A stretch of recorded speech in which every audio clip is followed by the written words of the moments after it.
Bienvenidos a una nueva edición de su programa Palabra de Vida. Con ustedes, el pastor Francisco Teodoro. Es una bendición, es un gozo estar juntos y adorar al Señor. Estamos en una serie acerca de los valores fundamentales de la iglesia, de los cuales nosotros seguimos en ese patrón, es decir, la verdad bíblica es uno. Nosotros tenemos la palabra de Dios como norma fundamental de conducta. Nada más de la palabra, solo la palabra.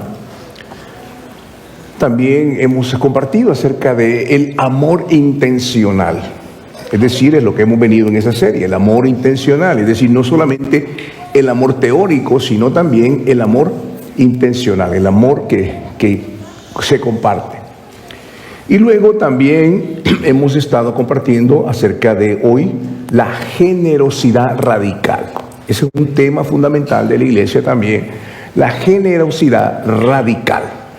Así que hoy vamos a hablar acerca de la ofrenda desde la perspectiva bíblica.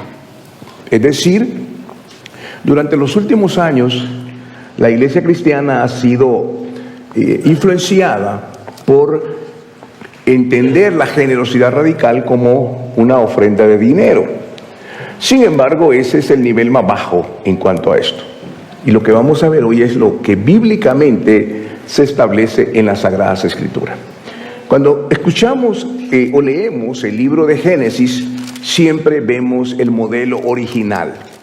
Es decir, aquí es donde encontramos cómo fue en el principio y cómo Dios lo estableció. ¿Cuál fue el modelo de Dios en el principio?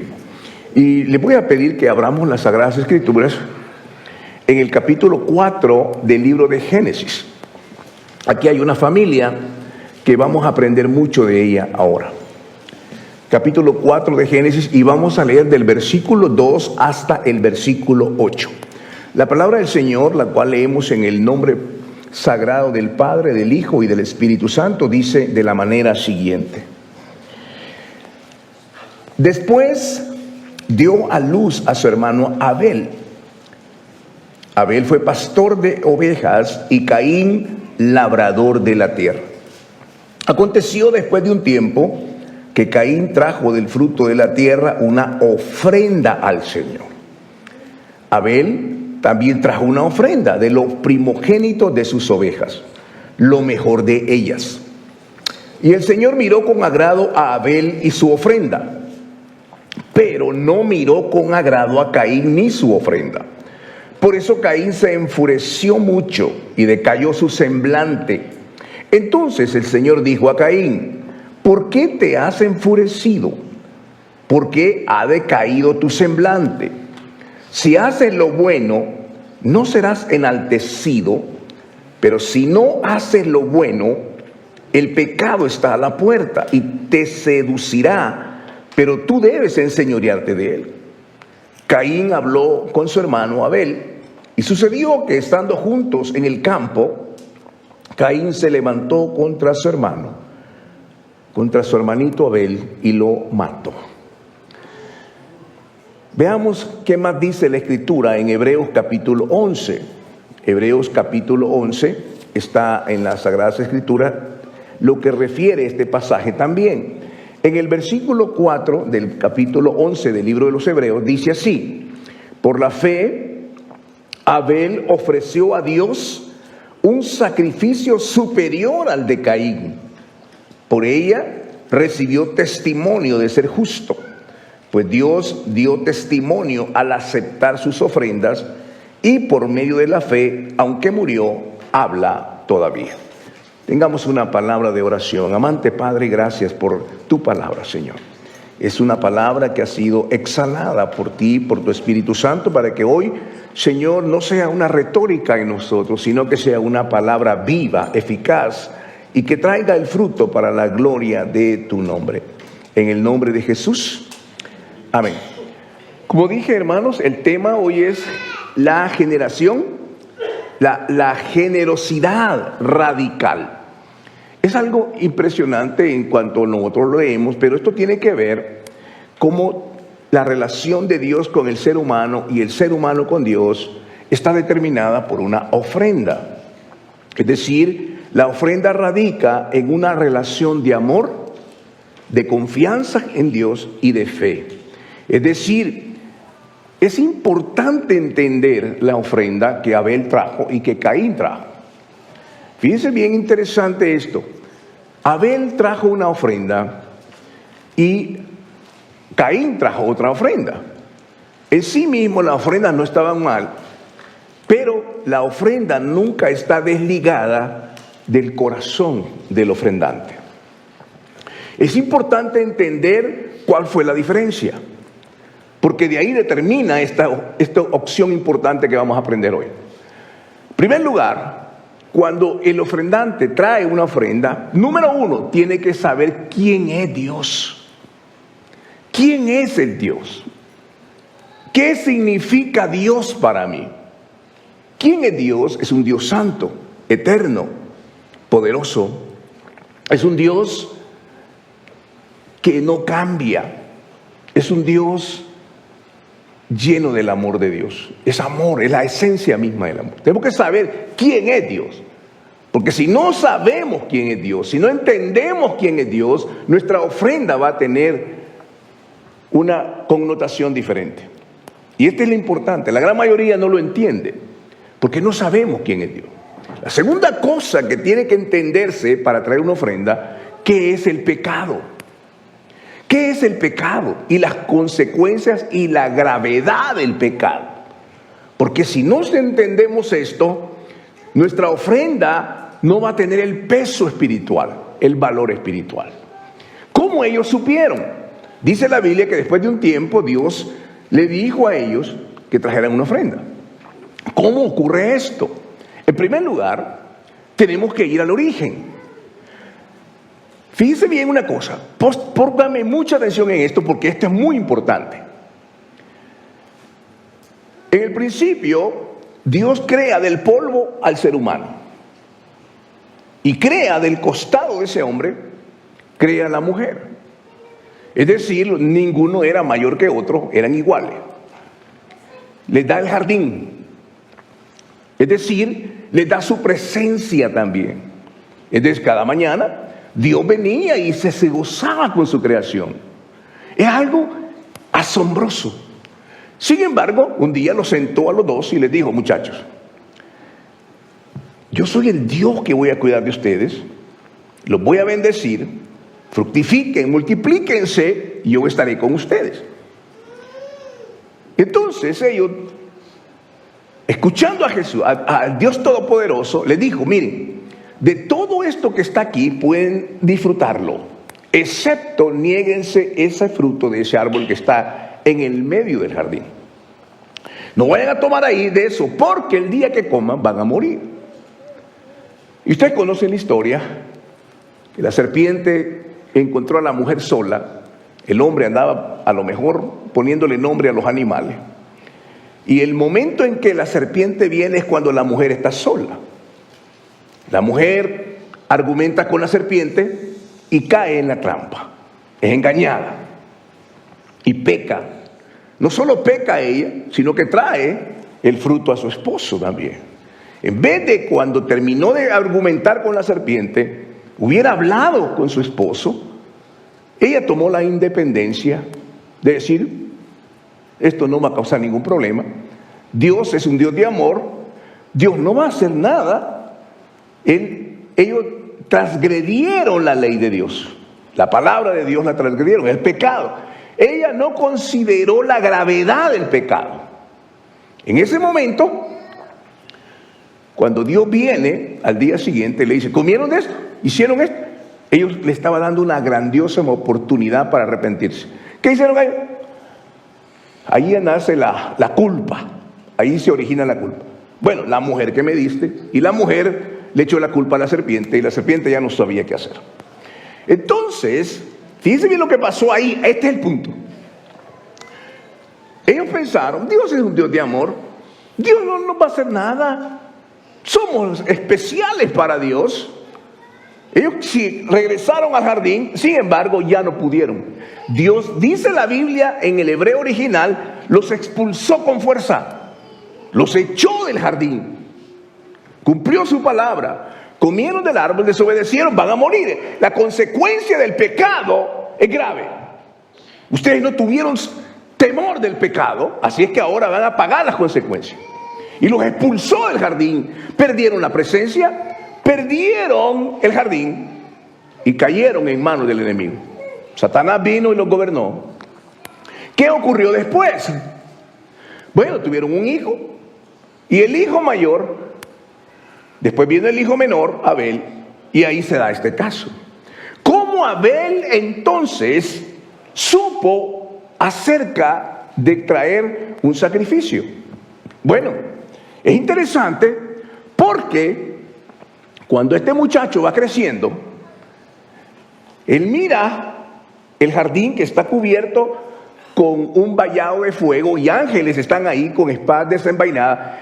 A su papá y su mamá no pueden entrar al jardín jamás.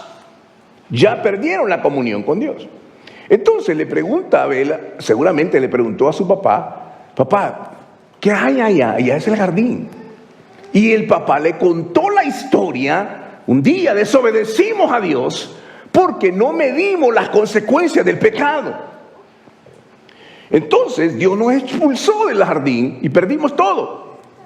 Y ahora, en el momento que pecamos, Dios vino con su misericordia y nos vio. Nosotros nos sentimos por primera vez, hijo, le decía el papá, sentimos vergüenza.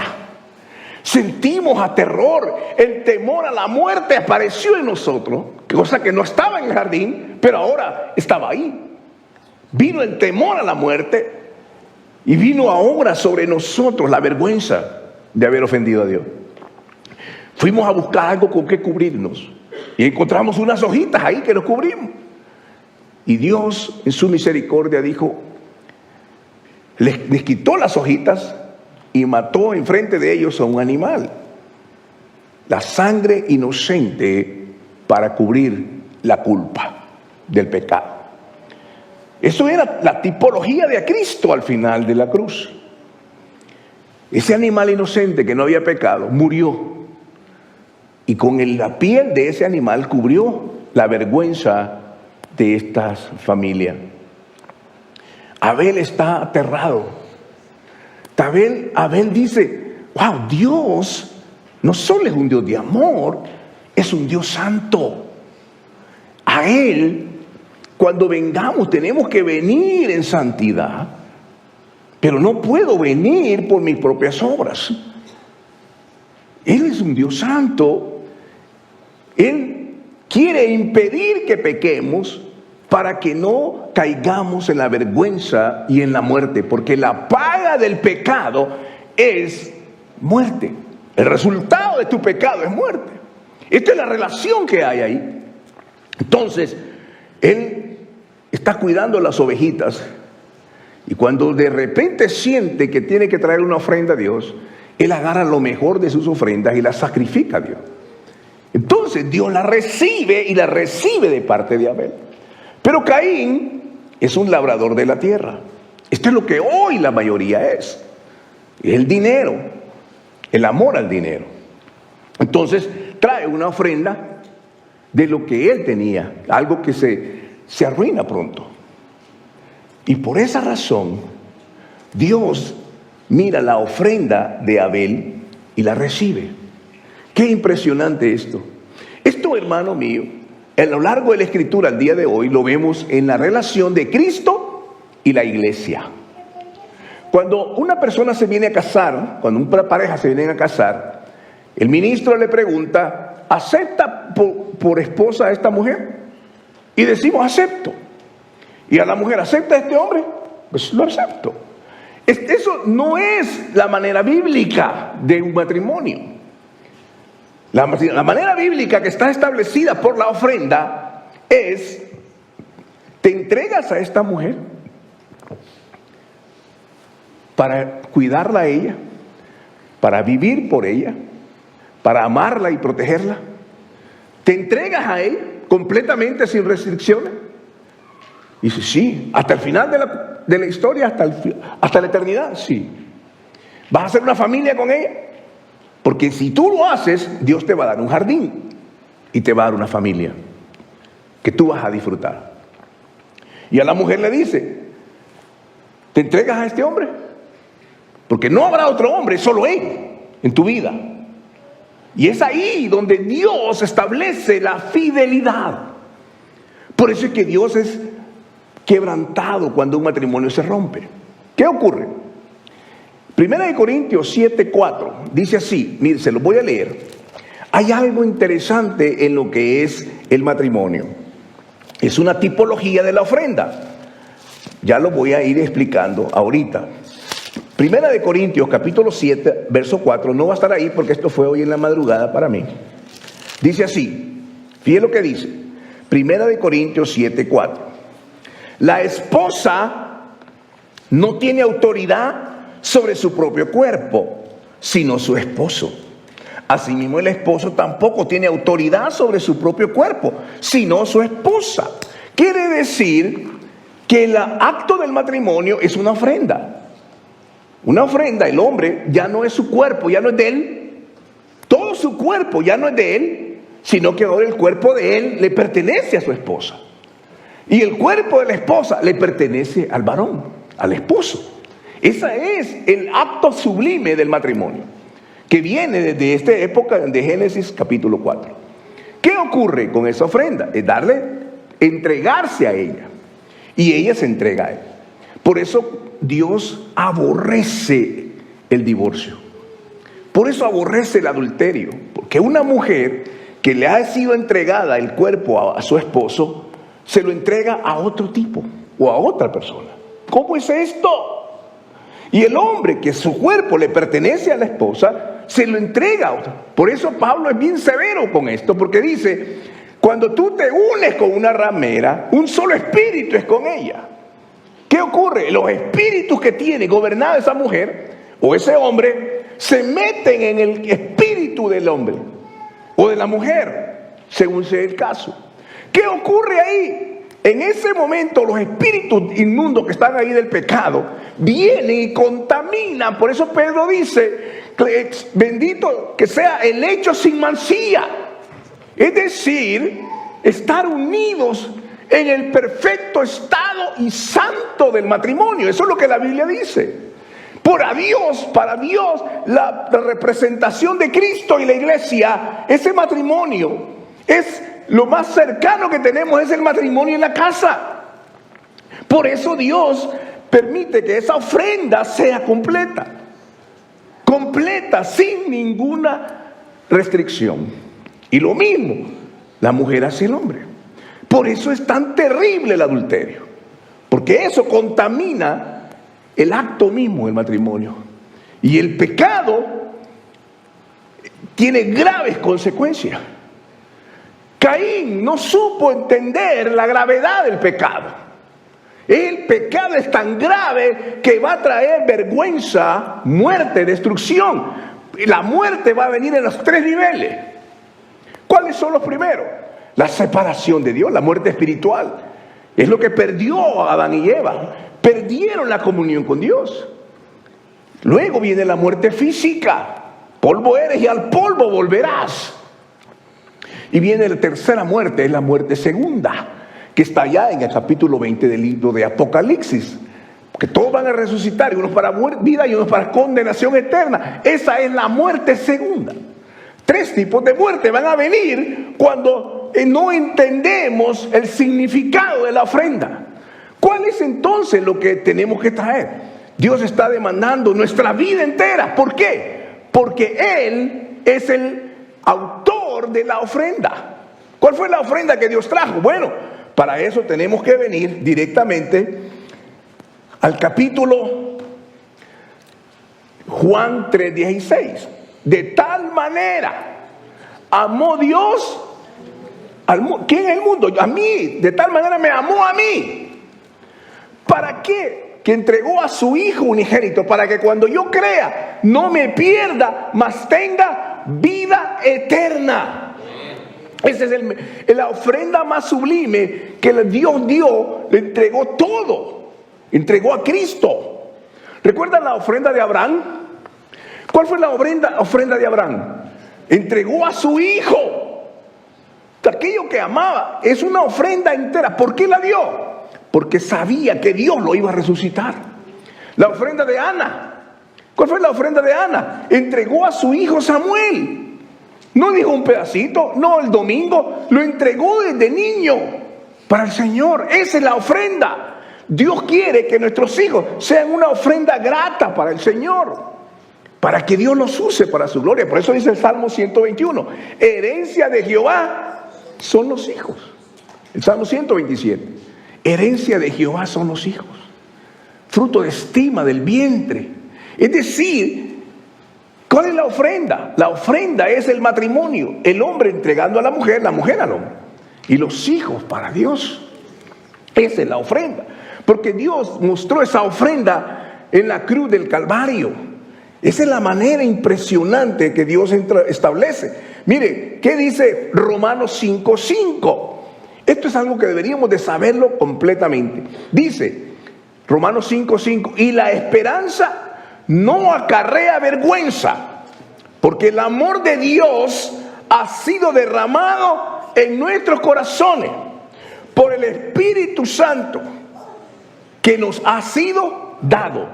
Es decir, nos ha dado su Espíritu. Cuando venimos a Cristo, hermano, estamos viviendo en el pecado, en la inmundicia del pecado, en el placer del pecado, y estamos pagando las consecuencias. Y en su misericordia Dios se acerca, como se acercó a Adán. ¿Comiste del árbol? Estoy seguro que si Adán hubiera dicho: Señor, perdónanos, hicimos lo incorrecto, esto no estuvo bien, pecamos contra ti, perdónanos, estoy seguro que Dios lo hubiera perdonado, porque Dios es grande en misericordia. ¿Qué ocurre cuando Dios te saca de la inmundicia?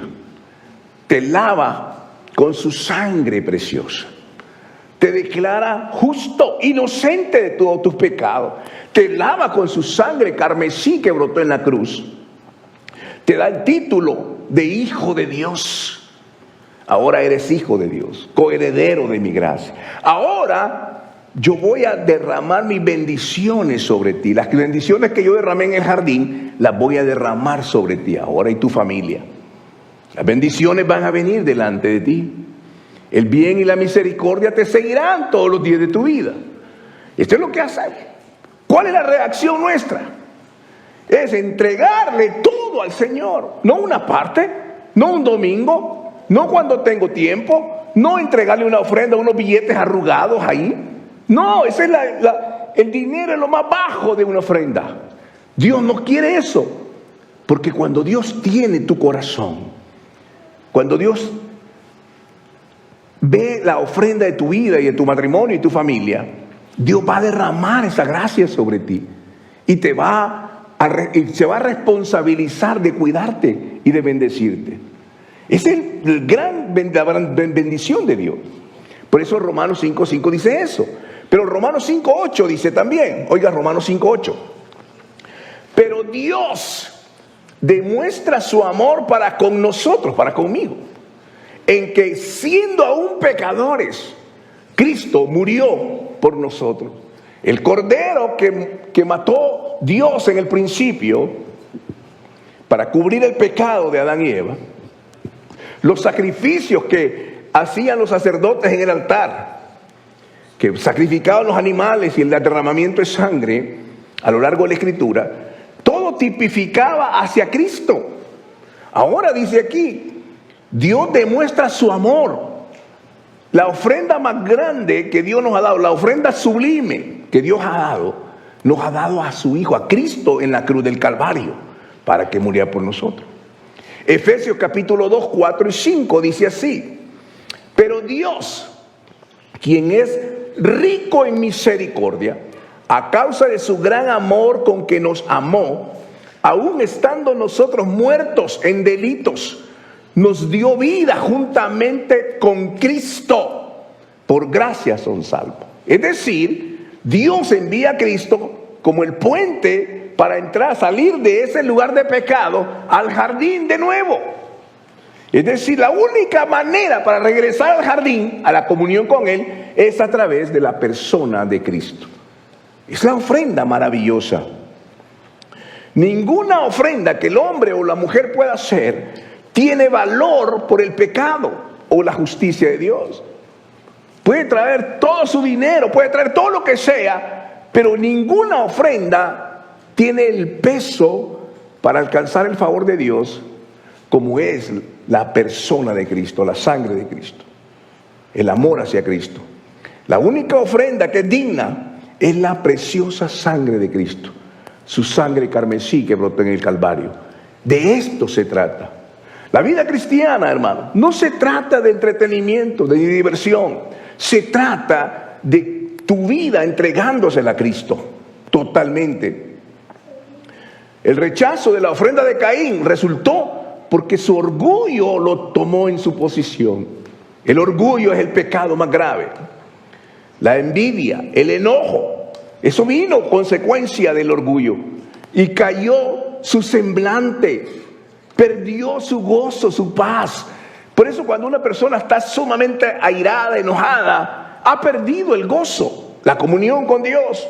El pecado lo está gobernando y entonces el pecado está a la puerta y lo que va a hacer es matar a su hermanito. Ahora matamos muchos familiares y amigos y esposas con la palabra, porque la palabra también, lo que decimos trae muerte también. Dios le dijo, si no haces lo bueno, el pecado está a la puerta. Si no haces lo bueno, el pecado está a la puerta. ¿Por qué fue eso? Porque la ofrenda que trajo nunca reconoció quién es Dios y qué significa Dios para mí. Y tampoco reconoció la gravedad del pecado. El pecado es grave, es el cáncer del alma, hermano. El pecado es el problema más grave del ser humano, es el pecado. Pero lo miramos como una cosa pasajera, es algo nominal, normal. Es parte de lo que yo soy. No, porque va a determinar tu ofrenda a Dios. Y si Dios no la recibe, el pecado está a la puerta. La ofrenda es un acto de adoración y gratitud. Y toda ofrenda va a recibir una respuesta de Dios. El fuego caía sobre el altar. Dios derramó su gracia en la cruz del Calvario para que nosotros ahora podamos ser libres del pecado.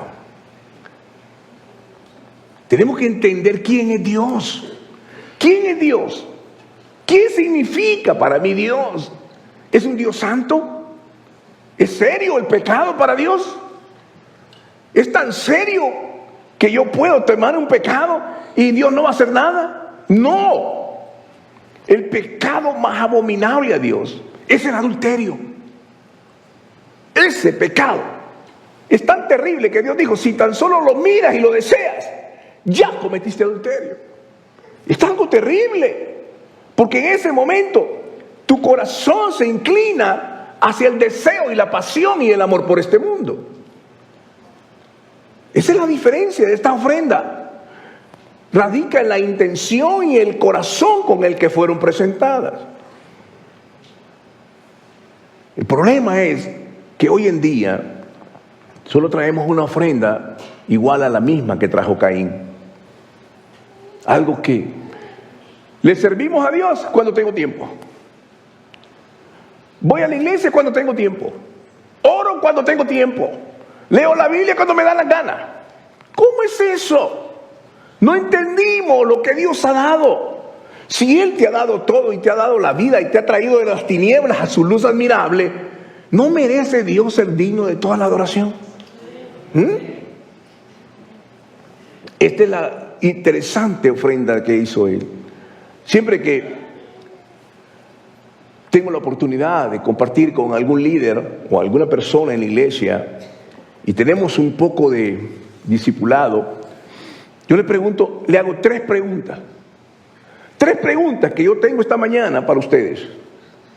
La primera pregunta, respóndaselo en lo más profundo de su ser, porque yo también me las he hecho y se las hice a mi esposa también, estas preguntas. ¿Cuál es la pregunta? 3 preguntas que van a determinar tu relación y tu ofrenda delante de Dios. ¿Qué es lo que te hace más feliz? ¿Qué te hace más feliz? ¿Qué es lo que más te produce felicidad?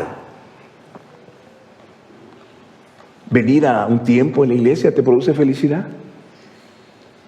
¿Te hace feliz enseñar la palabra a tus hijos? ¿Te hace feliz orar por tus hijos y que tus hijos oren por ti? ¿Te produce eso felicidad? ¿O te produce felicidad el dinero? Yo te aseguro que si tú pierdes la Biblia, no tomas ningún interés. Ya la voy a encontrar. Pero si pierdes $20 o menos, un poquito más, $100, te vuelves loco. Empieza, no está. Porque el dinero, ahí está tu corazón. El dinero, ahí está. Pero el tiempo que disfrutas con tus hijos, cuando tú vienes, los abrazas en la noche, les das un beso para dormir y les dices, hijo, te amo con todo mi corazón, ¿te produce felicidad eso? Alguien dijo amén por allá, quizás allá arriba. La segunda pregunta: ¿qué te hace llorar? ¿Qué te hace llorar? ¿Lloras cuando no logras obtener lo que deseas? ¿Te hace llorar el dolor de tus hijos y tu esposa? ¿Te hace llorar la necesidad de un niño?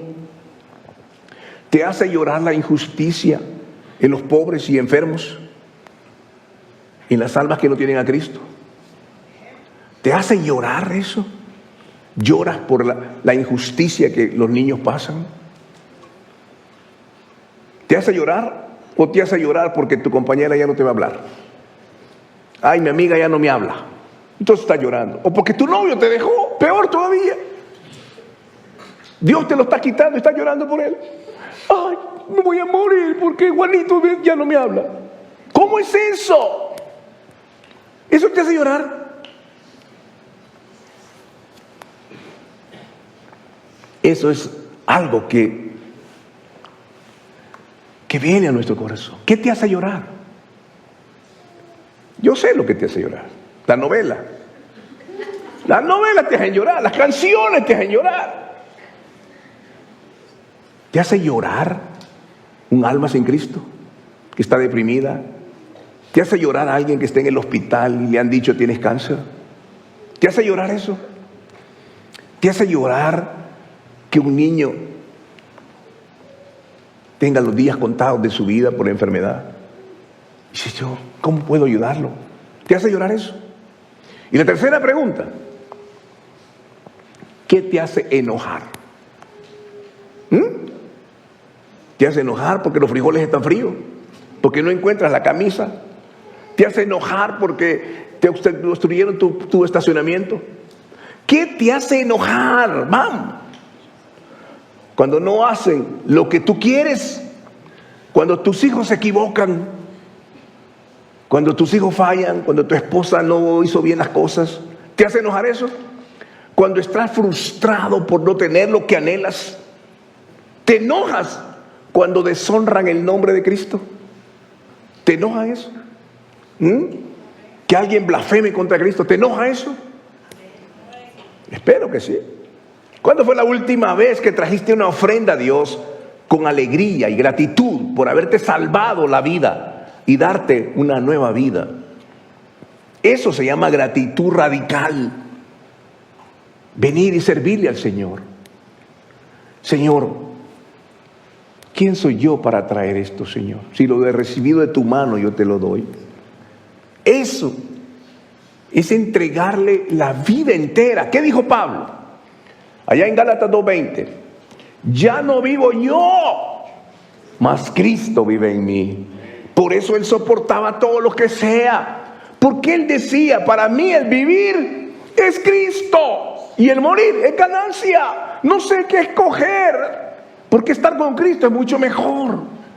Él me dio la vida, Él me sacó de las tinieblas, Él me ha dado vida eterna, me ha dado su Espíritu, me dio la palabra, me ha dado sabiduría, me ha dado los dones del Espíritu. ¿Cómo yo puedo negarlo ahora? Esa es la verdad.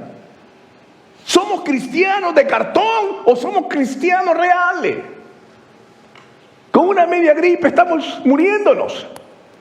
Tenemos una amenaza hoy porque nos van a saquear, que nos va a hacer la policía, nos van a deportar. Hermano, mayor es el que está conmigo que el que está en el mundo. Esa es la verdad. Tenemos que creerlo. Ninguno de ellos va a quitar mi paz. Ninguno de ellos va a quitar mi gozo. Nada me podrá separar del amor de Dios que es en Cristo Jesús, Señor nuestro. Ni la muerte ni la vida, ni ángeles ni principados, ni lo presente ni lo porvenir. Nada me podrá separar del amor de Dios que es en Cristo Jesús. Este hombre que está ahora en la presidencia, se va a terminar su término, pero la palabra de Dios va a permanecer. Él va a permanecer. ¿Entiende? Yo creo lo que Dios dice. Tenemos que caminar en su promesa, pero a cambio, yo tengo que saber quién es Dios. ¿Qué significa para mí? ¿Es un Dios santo? ¿Es un Dios justo? ¿Es un Dios bondadoso? ¿Es un Dios que ha prometido cuidarme en esta situación? ¿Es un Dios que ha prometido darme la paz? ¿Lo creo o no lo creo? Si lo creo, mi ofrenda va a ser mi vida, como dijo Pablo. Para mí, todas las cosas que este mundo me ha dado son como basura para tener a Cristo como mi Señor. Esto es lo maravilloso. Ni la muerte. Pablo se paraba delante de la muerte y le decía: oh muerte, ¿dónde está tu aguijón? Oh sepulcro, ¿dónde está tu victoria? Cristo en mí es la esperanza de gloria. Eso es lo que a Cristo, hermano mío, le honra cuando venimos ante Él. Esa es la vida cristiana. Una iglesia en avivamiento, una iglesia con poder, es una iglesia que entiende quién es Dios y qué ha hecho Dios en mi vida. Y que entiende la gravedad del pecado. Huye del pecado y corre a los pies de Cristo. Ese es el evangelio. No estamos a la mitad. No tenemos una vida tibia o mediocre, sino una vida que disfrutamos la plenitud de Cristo. Por eso es que la pregunta es: ¿te has preguntado por qué hace tiempo que no disfrutas el gozo y la paz y la gratitud en tu vida? ¿Dónde está la bendición? Cuando Dios es dueño de mi vida, Él es dueño de mi finanza, Él es dueño de mi salud, Él es dueño de mis emociones, Él es dueño de mis pensamientos. Él es todo para mí.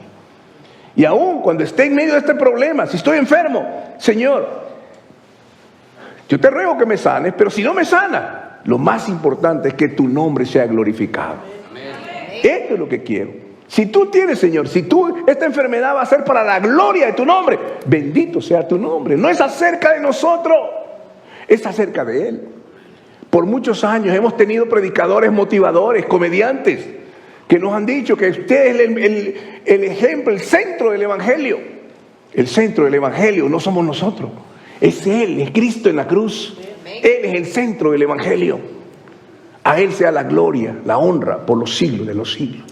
Y cuando tú te entregas a Él y le entregas tu vida entera, aún tu pecado, eso le entregas a Él, Él tiene perdón para tu vida. Su sangre carmesí, y Él te levanta el polvo, y te levanta y te da una nueva vida, te da nueva vida. ¿Cuándo vamos a comenzar con esto? Hermano mío, el tiempo está corto, los años están pasando. ¿Cuándo vamos a tomar la decisión? Señor, ¿qué esperas de mí? ¿Qué esperas de mí? Dios ha estado paciente. Volvemos aquí, regresamos al pecado. Volvemos aquí, regresamos al pecado. Oiga, un día, la peor maldición que Dios te puede dar es que Dios te entregue a tus deseos. ¿Quieres pecar? Vaya y revuélquese en todo su pecado. Eso es la maldición más grande que Dios te puede dar. que Dios te entregue en tus placeres.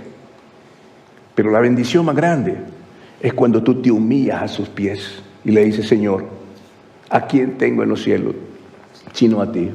Y fuera de ti, nada deseo. Tú eres todo mi contentamiento. Tú eres mi fuerza.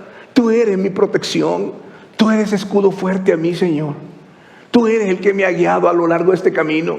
Cuando mi vida no valía nada, tú le diste razón de vivir. Esa es la verdadera obra del Calvario en nuestra vida, hermano. Él no murió en vano. Él murió por una iglesia santa, sin mancha, sin arruga, ni cosa semejante. Eso es lo que queremos ser, una iglesia que entiende su fragilidad, pero entiende el poder de Dios. Amén. Hermano, la pregunta es, 3 preguntas se va a llevar usted. ¿Qué te hace feliz? ¿Qué es lo que te hace feliz? ¿Tu tiempo con tus hijos? ¿Tu familia? ¿Qué te hace enojar? ¿Qué te hace enojar? ¿Y qué te hace llorar? Honestamente contéstala delante de Dios y verás ahí que este mensaje va a traer fruto en tu vida. Amén. Incline su rostro y vamos a orar. Vamos a darle gracias a Dios porque en su misericordia este mensaje no es acerca de dinero, es acerca de tu vida. El dinero Dios no lo necesita. Dios te lo da, pero Dios te lo puede quitar también. Amantísimo Señor, estoy delante de ti, Señor. No tengo nada que ocultarte. Conoces aún las motivaciones de mi corazón. Si hay alguien que puede recibir este mensaje, soy yo, Señor. Estoy totalmente agradecido porque un día me miraste con misericordia. Estaba en lo peor del mundo, Señor, pero tu mano de misericordia me alcanzó. Señor, nadie daba nada por mí, pero un día, Señor, tu mano de amor y misericordia me levantó del polvo, del lodo cenagoso, del pozo de la desesperación, y pusiste un cántico nuevo en mi vida. Señor, que cada parte de mi ser te adore. Ayúdame, porque tú eres todo para mí. Yo no tengo nada para mí, todo es para ti, Señor. Padre, gracias, porque mi cuerpo, mis pensamientos no son míos, son de mi esposa. Es la entrega, Señor, que hemos hecho, y esto te honra a ti, Señor. Padre, gracias por iluminarnos en esta tarde acerca de la bendición de traer una ofrenda a Dios. Padre, que no seamos como Caín, trayendo desperdicio, Señor, trayendo, si tengo tiempo, si quiero, si puedo, yo voy a ir.